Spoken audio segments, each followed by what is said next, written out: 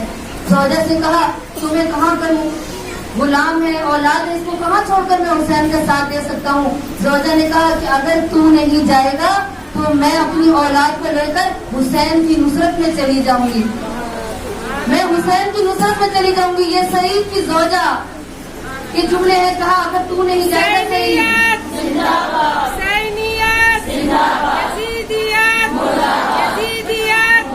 محمد والے محمد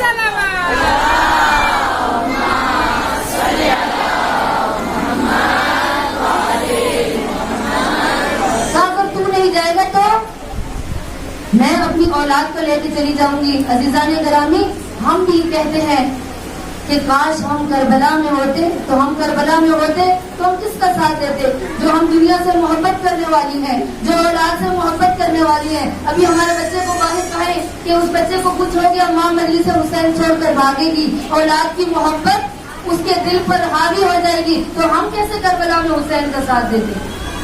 آج ہم کہتے ہیں کاش ہم کربلا میں ہوتے, ہم زینب کا پردہ بچا لیتے. کاش ہم کربلا میں ہوتے, ہم حسین کے یار و مددگار بن جاتے. کاش ہم کربلا میں ہوتے, حسین کی نصرت کے لیے نکلتے. اب سعید کی بیوی کے جب جملے نکلے, سعید خاموش ہو گیا اور کہا اے میں تو تیرا امتحان لے رہا تھا کہ تو کتنی محبت اہل بیت سے کرتی ہے.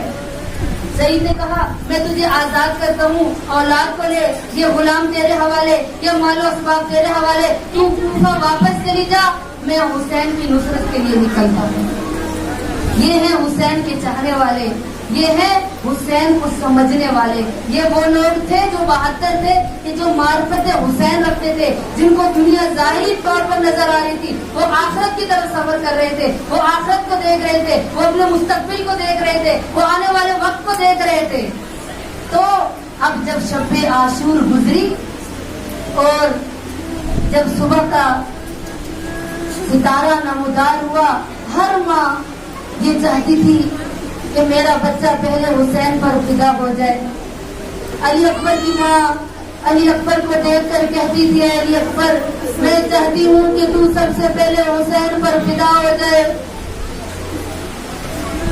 علی اصغر کی ماں رباب اصغر کو لوری دیتی اور کہتی کاش اصغر تو جوان ہوتا تو اپنے بابا کی نصرت میں میدان کربلا میں جاتا. ہر ماں اپنے بچے کو اس انداز میں شب عاشور لوری دے رہی تھی, گویا وہ کل کے لیے کربلا میں آنے والے وقت کے لیے اپنی اولاد کو تیار کر رہی ہو. کربلا میں ایک ایسی شیر دل خاتون بھی تھی کہ جس کا نام ثانیہ زہرا تھا, کہ جس کا نام عقیلہ بنی ہاشم تھا, کہ جس کا نام فاطمۃ الزہرا کی وہ لخت جگر, وہ مومنین کی بیٹی, وہ امیر المومنین کی بیٹی ثانیہ زہرا حضرت زینب تھی. وہ ملکۃ العرب کی نوازی حضرت زینب تھی کہ جو اپنے اونو محمد کو ایک دائیں شانے پر بٹھا کر ایک بائیں زانو پر بٹھا کر کہہ رہی تھی اے اونو محمد, چاہے تم چھوٹے بھی ہونا لیکن میدان کربلا میں سب سے پہلے تم نے میرے بھیا حسین کے پر قربان ہو جانا ہے.